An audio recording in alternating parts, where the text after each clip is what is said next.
All right, let's dive deep into this Bill Murray interview on Joe Rogan. Yeah, this transcript you sent us is pretty amazing. So much to unpack here. It's Bill Murray, so that's no surprise, right? Exactly. So Yeah.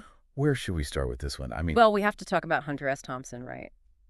Two icons. Kind of an odd pairing, though, don't you think? it's funny you say that because on the surface, yeah, total opposites, but their bond, it seems like it ran deeper than just like a shared sense of humor. Right. They both had this knack for captivating people, holding court, telling stories. I mean, They were larger than life, both of them. They commanded attention wherever they went. and that story about the dog hair hat. I mean, come on. Who else but Bill Murray would give Hunter S. Thompson a hat made entirely of dog hair? It's so perfectly bizarre and so Bill Murray. It's like a symbol of their connection, right? Like, I get you, man. I get your weirdness. And Thompson loved it. I mean, the guy wore a hat that smelled like wet dog when it rained. Classic. Absolute classic. Okay, but this next story is even wilder.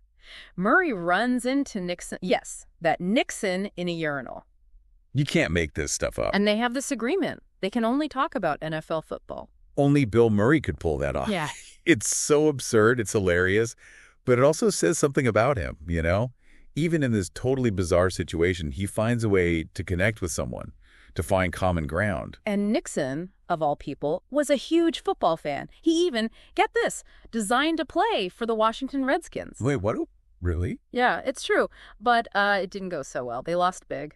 No, I guess not everyone can be a football genius. All right, let's move on from Nixon's failed play-calling career and talk about how Murray deals with fame and technology. He's got a pretty interesting approach, to say the least. Well, he seems to be deliberately trying to disconnect, almost like he's rejecting the whole, always on, always connected culture. He still uses an AOL email address. Seriously. I mean, that's incredible in this day and age. And no social media, obviously.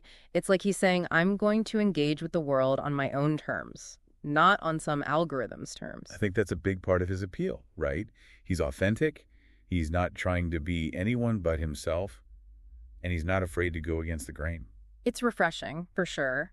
And it ties into his whole thing about disliking political tribalism. Yeah, he doesn't want to be put in a box, labeled, or categorized. He's more interested in connecting with people on a human level, finding common ground, regardless of political beliefs. It's about shared experiences, not ideologies. Yeah, right? Exactly. He wants to see the whole person, not just their political affiliation. Which actually brings us to his thoughts on the anti-war movement. This is where things get really nuanced. And I think it shows how thoughtful Bill Murray can be. He acknowledges the positive impact of the anti-war movement, but he also expresses regret for the ways some returning servicemen were treated. It's a complicated issue, and he doesn't shy away from that complexity. He's able to hold multiple perspectives at once, which I think is really important. He seems to be saying that even with the best intentions, movements can have unintended consequences, and we need to be mindful of that. And this quote really stuck with me. The agents of change within movements are not always the architects. Think about that for a second. It's deep. He's raising a really important question about how real change happens. Is it top down, bottom up? How do we bridge the gap between the people on the ground, the ones demanding change, and the ones in positions of power? It's a question we're still grappling with today, and I think it applies to so many different movements and issues. It's about finding a way to make those voices heard, to translate that passion into concrete action. And that's not always easy, is it? Sometimes the most passionate people aren't the best strategists or organizers. That's where collaboration comes in. It's about finding a way to work together, to leverage different skills and perspective to achieve a common goal.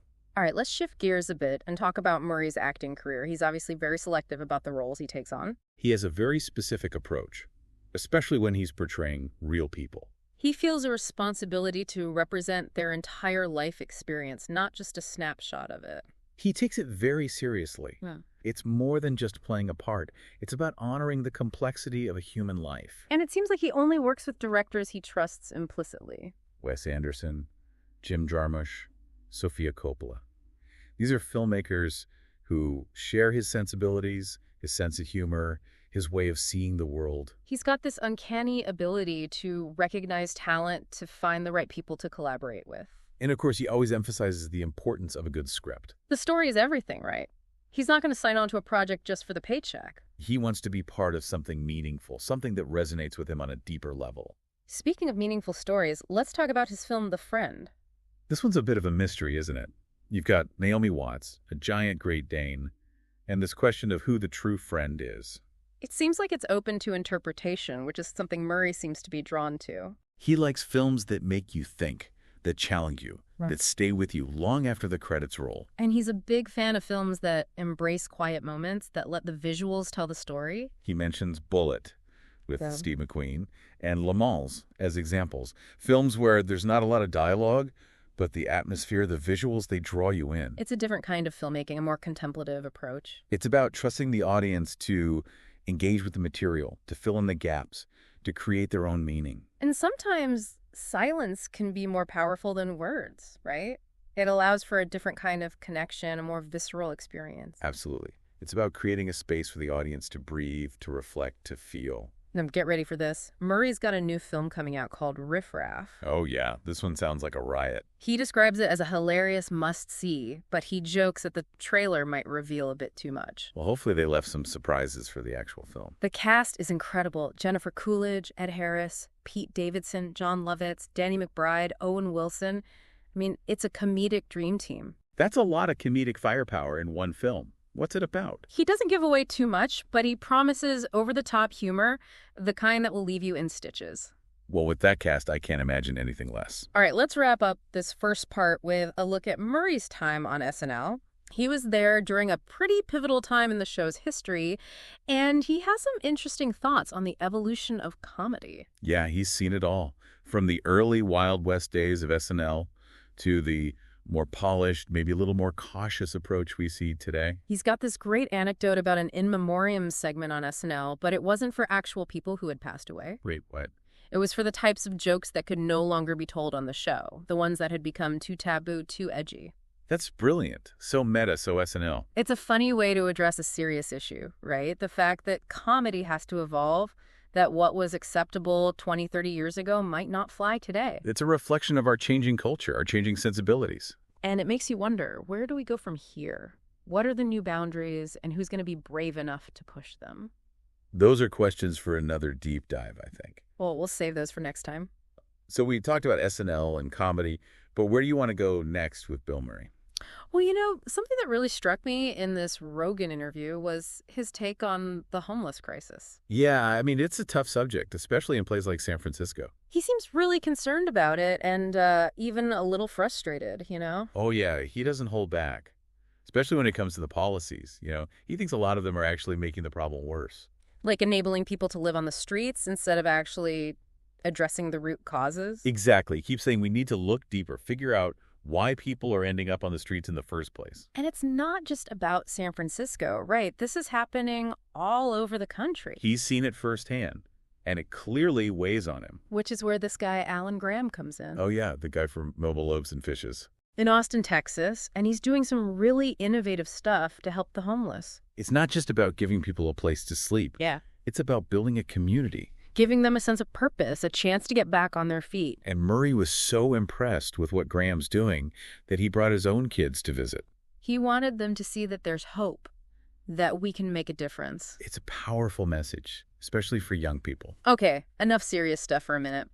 Let's talk about Groundhog Day.